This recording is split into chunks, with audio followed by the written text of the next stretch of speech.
वो बोलती थी मुझसे किसी को प्रॉब्लम नहीं है, मैं अपने आप से थक गई हूँ। मैं इससे इतनी जूझ रही हूँ कि मेरा हुनर, मैं जो हूँ वो दुनिया को नहीं दिखा पा रही हूँ। इससे ज़्यादा मेरे पास शब्द नहीं है अपनी बहन के लिए कि ये छोड़ के चली गई हम लोग। आंखों में आंसू और चेहरे पर झलकता ये दर्द, इसको वो ही समझ सकता है जिसका अपना ये दुनिया छोड़कर चला गया हो। अपनी कला को समेटे हुए भोजपुरी एक्ट्रेस अमृता पांडे अब इस दुनिया को अलविदा कह चुकी है, लेकिन अपने साथ कई सवाल छोड़कर चली गई। सवाल ये कि क्या एक बार फिर कोई कलाकार काम ना मिलने या फिर पहचान ना मिलने के कारण ज़िंदगी से हार बैठा? क्या ये इंडस्ट्री एक बार फिर एक बेहतरीन कलाकार को खा गई? मरने से पहले अमृता व्हाट्सएप स्टेटस के तहत एक पहेली छोड़कर चली गई। दो नाव पर सवार है उसकी ज़िंदगी, हम अपनी नाव डुबाकर उसकी राह को आसान कर दिए। आइए अमृता की बहनें और बाकी सदस्य से सुनते हैं कि अमृता किस तकलीफ से जूझ रही थी और आखिरी बात उसने घर वालों से क्या कही। मैं जब सुबह उठी ना तो मैं किचन में पहले गई, काम वाली को बोला दूध वाला आज नहीं आया, 12 बज गया। तो बोले नहीं 12 से ज़्यादा हो रहा है। ठीक है, उसके बाद हॉल रूम में आए, सिस्टर अपने रूम से निकली, छोटी वाली सिस्टर, तो बोली दीदी मुझे चाय पीना है। तो मैं बोली काम वाली जा रही है, तुम जाके बोलो चाय बना। तो बोली एक चीज़ चाय दो। वो चाय बना के उसको दी, वो ग्लास में पीती नहीं, वो कप में पीती। तो मुझे दूर से दिखा कि वो ग्लास में दिया, तो मैं उसके पास गई उसके रूम में, तुम्हें ग्लास में दे दिया? हाँ कोई बात नहीं छोड़ो, लेकिन चाय अच्छी नहीं थी। तो हम बोले बना दूँ? नहीं छोड़ दो बना दो, मेरा मन ठीक नहीं है आज, मेरा मन ठीक नहीं लग रहा है, मेरा पेट थोड़ा ख़राब, 2 बार बाथरूम भी गया है। तो हम बोले ठीक है आज तुम सादा खाना खाना, मन ठीक नहीं है तो बैठो तुम आराम करो। और हम यही जस्ट मोबाइल में फ़ोन देख रहे थे, मेरे मंदिर का घंटा चोरी गया, तो थोड़ा उसमें अस्त व्यस्त है कौन बच्चा किसने लिया है।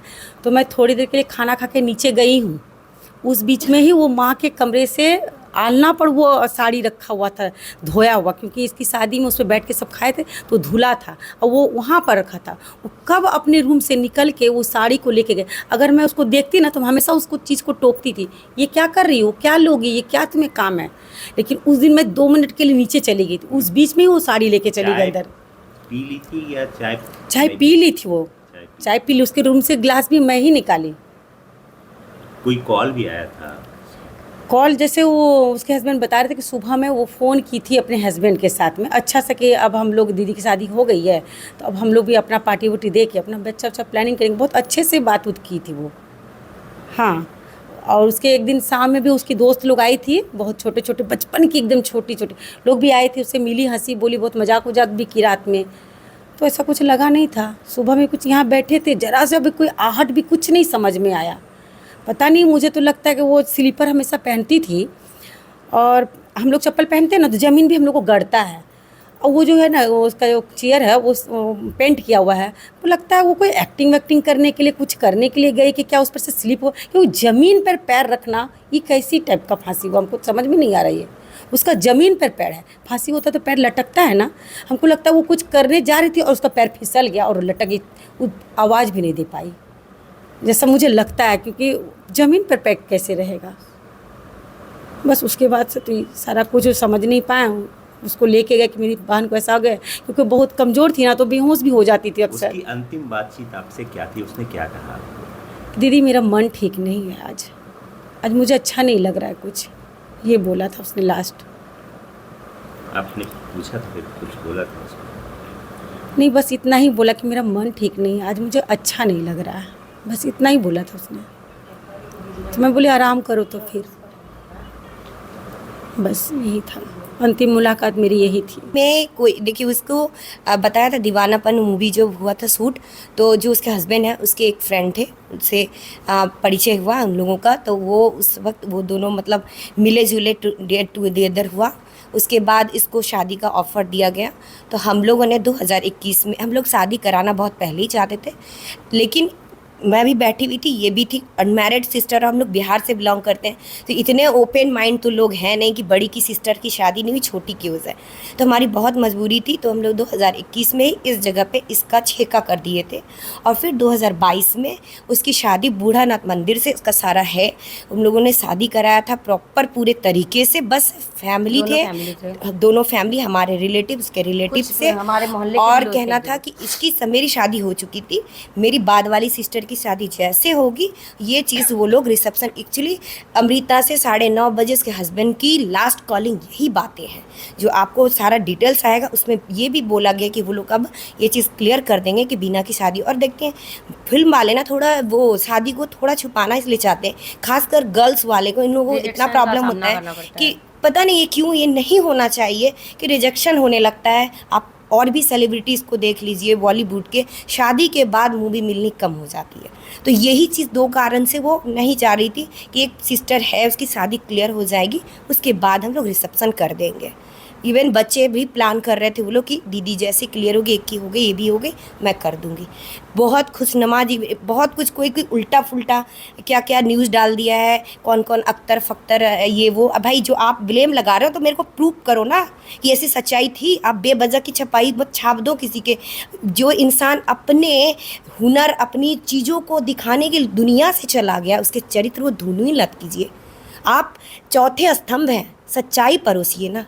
आप किसी के, आप तो कम से कम मानवता दिखाइए किसी को, उसके चरित्र को मत गंदा कीजिए। ये तो बहुत गलत बातें हैं।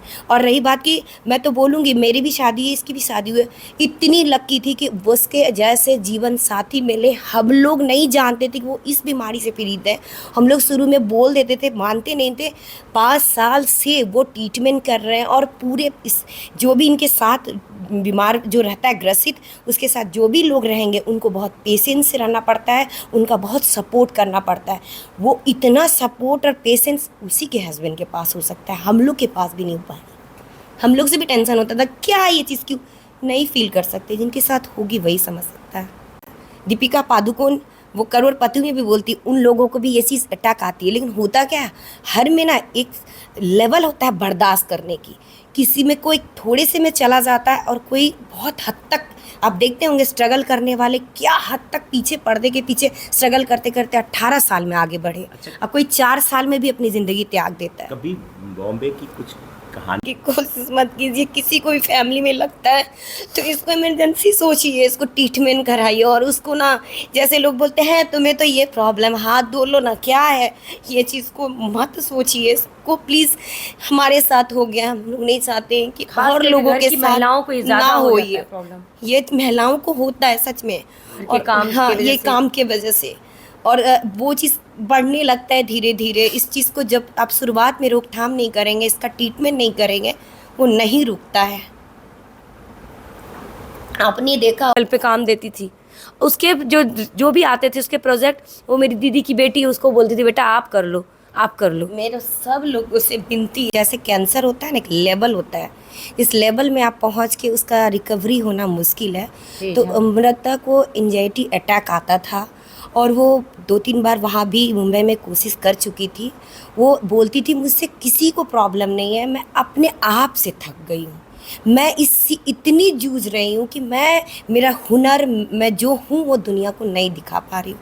इससे ज़्यादा मेरे पास शब्द नहीं है अपनी बहन के लिए, क्योंकि ये छोड़ के चली गई। हम लोग वो अपने लेवल पे चाहती थी काम देना, अपने स्टूडेंट लोग को काम देती थी, ये प्रोजेक्ट है आप कर। वाली बोली चाय अभी आपको पीना है, तो बोली हाँ हम तो जा रहे थे, तो चाय दी, तो वो उसको दे दी स्टील के गिलास में। तो उसको ओसीडी है तो स्टील के गिलास का चाय नहीं पिएगी, तो बोली ये चाय हम नहीं पिएंगे, हमको मेरे कप में चाय दीजिए। तो वो कप में फिर से बना के उसके कप में चाय दी, फिर वो चाय पी थी। उसके बाद फिर हम लोग बातचीत कर रहे थे यहाँ पे, और 1-2 बार हम उसको झलक देखे थे, इधर से उधर गई थी और हम बातचीत कर रहे थे। फिर 2:30 बज गया, मुझे 4-5 बजे निकलना था, मेरी विदाई थी, फर्स्ट विदाई थी।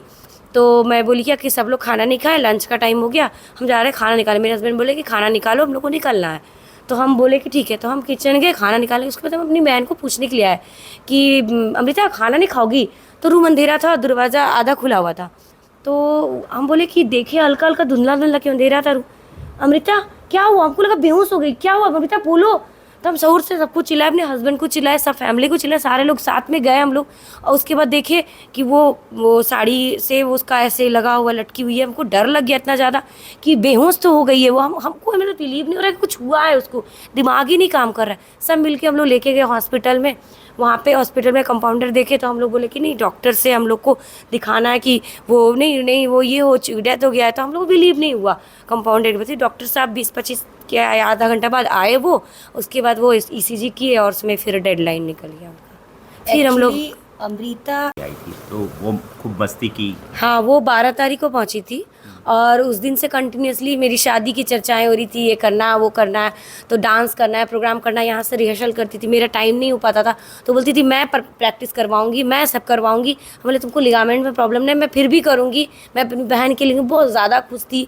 डेथ के एक दिन पहले रात के दिन हम लोग डिनर किए थे, उस दिन वोट का टाइम था दिन में, तो कोई भी रेस्टोरेंट खुला नहीं था, तो हम लोग ऑनलाइन नॉनवेज मंगवाए थे क्योंकि मेरी शादी दुर्गा पूजा के टाइम में हुई थी। तो हम लोग साथ में डिनर किए। देन हम लोग फिर मेरे हस्बैंड बोले क्या कि थोड़ा सा हम लोग घूमने चलते हैं। कहीं घूमने नहीं गए हैं, शादी हो गई 18 को, तो अभी घूमने नहीं गए। तो वो बोली क्या कि मैं भी घूमूंगी। तो बोली कि हाँ आप मेरे इकलौते जीजा जी हैं, मैं इकलौती साली हूँ, तो मुझे 3-4 घंटे घूमनी है। तो बोले अभी रात है, वोट का दिन था, तो मैं यह लोकल में आपको घुमाऊँगा।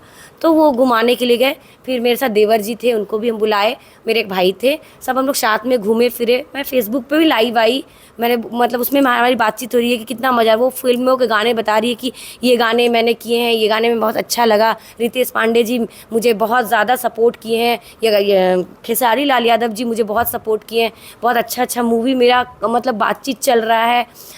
बस पैर वैर की वजह से हम अभी रोक के रखे हुए हैं, काम नहीं कर रहे हैं हम खुद से ही।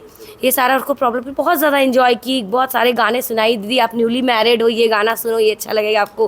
तो हम लोग बस एंजॉय किए और फिर हम लोग 2 बजे लगभग रात में आए। तो हम लोग लेट से आए थे, तो लेट तक सोए हुए थे, तो हम थोड़ा जल्दी उठ गए थे, वो थोड़ा लेट से उठी थी। देन उठने के बाद वो मैं यहाँ पे बातचीत कर रही थी, मेरे फैमिली लोग सबसे बात कर रही थी।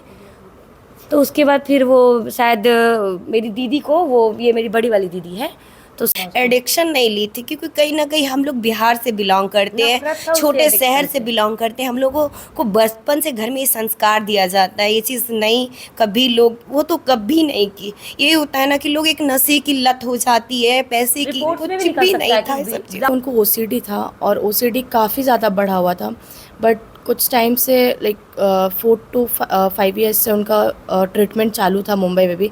हम लोगों ने कई बार डॉक्टर भी चेंजेस किए हैं और थेरेपी भी ले रही थी वो, तो काफ़ी हद तक सुधार भी हो गया था। और मतलब ऐसा लग रहा था कि हाँ चलो पहले से बेटर हो रही है, मतलब एकदम कम्प्लीटली ठीक नहीं हुई थी, बट आज सिचुएशन थोड़े बेटर हो रहे थे। और फिर सडन ऐसा हो गया, तो हम लोग अभी एकदम शॉक में ही है कि क्या हो गया सडन। अच्छा, वहाँ पे मतलब जहाँ रहती थी जी, क्या क्या ऐसा लगा, क्योंकि उनके जो व्हाट्सएप मैसेज हैं उससे कई तरह के सवाल हो रहे हैं। एक्चुअली जो ओसीडी बीमारी है ना, वो एक तरह से ऐसा दर्शाता है कि हम लोग के अंदर 2 इंसान हैं, एक कॉन्शियस माइंड और एक सब कॉन्शियस माइंड। जो एक माइंड बोलता है ना कि नहीं नहीं यहाँ साफ़ है, सब चीज़ साफ़ है, लेकिन दूसरा माइंड बोलता है नहीं नहीं गंदा है, गंदा, उसको साफ़ करो, वो साफ़ करो। तो वो स्टेटस से जहाँ तक हम लोग को अंदाज़ा कि यही है कि 1-2 इंसान जो है उसके अंदर, एक इंसान को अगर वो ख़त्म कर दे तो दूसरा इंसान ऑटोमेटिक ख़त्म हो जाएगा, वैसा। तो अब तक तो अंदाज़ा यही लगा है। क्या आपने कभी कुछ देखा, कुछ फील किया था ऐसा कहीं मुंबई में? एक्चुअली 2 बार उन्होंने पहले भी अटेम्प्ट किया है सुसाइड वहाँ पे। वो एक बार नहा रही थी और नहाते नहाते लगभग 3-4 घंटे हो गए थे, तो वो बहुत फ्रस्ट्रेट हो गई थी उस चीज़ से और वो रोने लग गई। तो यूजुअली वो दरवाज़ा लॉक नहीं करती थी कपड़े चेंज करने के लिए, बट उस दिन वो दरवाज़ा लॉक की, मैं बाहर बैठी हुई थी, तो मुझे कुछ तो लगा कि ऐसा दरवाज़ा क्यों लॉक कर दिया, रो रही थी। तो मैं गई, देखती हूँ वो मतलब ऐसा अटेम्प्ट कर रही थी, तो हम लोगों ने गेट वेट किसी तरह खोल के मैंने कसम दिया कि नानी का कसम, मेरा कसम, बाहर आओ, तो वो रुक गई वहाँ पर नहीं। फिर दूसरी बार एक बार और हुआ था जब मेरे मौसा जी ने उन्होंने रोका था उन्हें, तो ये 2 बार अटेम्प्ट किया था, बट उसके बाद सिचुएशन काफ़ी बेटर हो गया था। हम लोग को भी ये थोड़ा डर कम हो गया था कि हाँ अब नहीं करेगी, क्योंकि वो हमेशा ये बोलते रहती थी कि फैमिली है, मैं नहीं करूँगी, सब है, मुझे और करियर में अच्छा करना है। तो हम लोगों का वो डर कम हो गया था, हाँ चलो नहीं करी। और फिर मेडिसिन वगैरह भी ले रही थी, तो पहले से बेटर थी वो। अच्छा, फिल्में मिल रही थी, काम मिल रहा था? जी, काम लोग मिल रहा आते था थे, जी। एक्चुअली रिजेक्शन तो होता ही है। अब मैं कहीं ऑडिशन देने जा रही हूँ तो कई बार मैं रिजेक्ट भी होती हूँ, कई बार सेलेक्ट भी होती हूँ। तो रिजेक्शन और सिलेक्शन तो वो तो लाइफ का पार्ट है, वो सबके साथ होता है। तो काम उनको बहुत मिलता था, बट होता क्या था कि ओसीडी की वजह से उनको ऐसा लगता था कि अगर मैं काम करने जाऊँगी फिर मुझे हाथ धोना पड़ेगा, 4 लोगों से इंटरेक्शन करना पड़ेगा, तो बेटर मैं उस काम को रहने दूँ। मैं उनके साथ ऑडिशंस जाती थी, मैं उनके साथ मीटिंग्स में जाती थी, सब जगह। एक्चुअली उनका पैर का लिगामेंट बोन भी फ्रैक्चर था, तो कई बार ये होता था कि वो चलते रहते लड़खड़ा जाती थी। तो मैं जहाँ जाती थी मैं सब जगह उनके साथ जाती थी हमेशा। और इसके पहले जब वो डांस सिखाती थी या कुछ, तो ऐसा कुछ बहुत ज़्यादा बड़ा बीमारी नहीं था उस टाइम पे, बट ये मुंबई जाने के बाद से थोड़ा ज़्यादा हो गया। अच्छा, क्या मतलब कोई ग्रुप भी था उनका कि भोजपुरी लोगों का ग्रुप है, ये बॉलीवुड फिल्म्स का ग्रुप है, तो कोई ग्रुप भी उनका बना था क्या? ग्रुप ऐसा कुछ नहीं, अब लोगों के साथ आप काम करेंगे तो ऑब्वियसली वो कांटेक्ट बन जाता है, बट ऐसा ग्रुप और मेरी मासी उनका ऐसा कोई फ्रेंड सर्किल नहीं था, जैसे कई लोगों का होता है कि वीकेंड्स पे घूमने जा रहे हैं दोस्तों के साथ, तो ऐसा कुछ भी नहीं था। वो फैमिली के साथ टाइम स्पेंड करना ज़्यादा पसंद करती थी। जैसे अभी संडे रहा या कुछ, जैसे मेरी छुट्टी रही स्कूल में, तो मैं और वो साथ में हम लोग घूमने जाते थे, कई बार शॉपिंग पे चले गए, तो हम लोग आपस में टाइम ज़्यादा स्पेंड करते थे, ऐसा कि नहीं कि दोस्त है या कुछ। कोई फ्रेंड, मैं, मेरे मौसा जी और कोई मासी। फ्रेंड थी उनकी? फ्रेंड थी उनकी, बेस्ट फ्रेंड गरिमा नाम है, वो दिल्ली में रहती है, वो बचपन की दोस्त है। ऐसा ज़्यादा कोई फ्रेंड सर्किल नहीं था, जैसे मेरा है कि मेरे बहुत सारे दोस्त हैं, तो मेरी मासी का ऐसा बहुत ज़्यादा दोस्त नहीं था, बहुत लिमिटेड दोस्त है। कॉन्टैक्ट्स बहुत थे, नोन बहुत थे, बट दोस्त ऐसा नहीं था। मतलब जो भोजपुरी एक्ट्रेस जी। है या बॉलीवुड की एक्ट्रेस है, उसमें किन्हीं के साथ उनका कोई रिलेशन बढ़िया ज़्यादा डेवलप किया हुआ था क्या? नहीं, ऐसा कुछ नहीं, सबके साथ नॉर्मल थे, ये सबके साथ अच्छा बिहेव रखती थी, सब लोग इनको प्यार करते थे, और ऐसा कभी किसी के साथ कभी कोई ग्रजेस या कभी किसी के साथ बहुत ज़्यादा दोस्ती नहीं, नॉर्मल था सबके साथ सब कुछ। जी। यहाँ आई तो फिर मतलब यहाँ भी आप साथ में ही थी? जी, मैं साथ में ही मुंबई से आई थी यहाँ पे 12 अप्रैल को। कुछ शेयर करती थी आपको?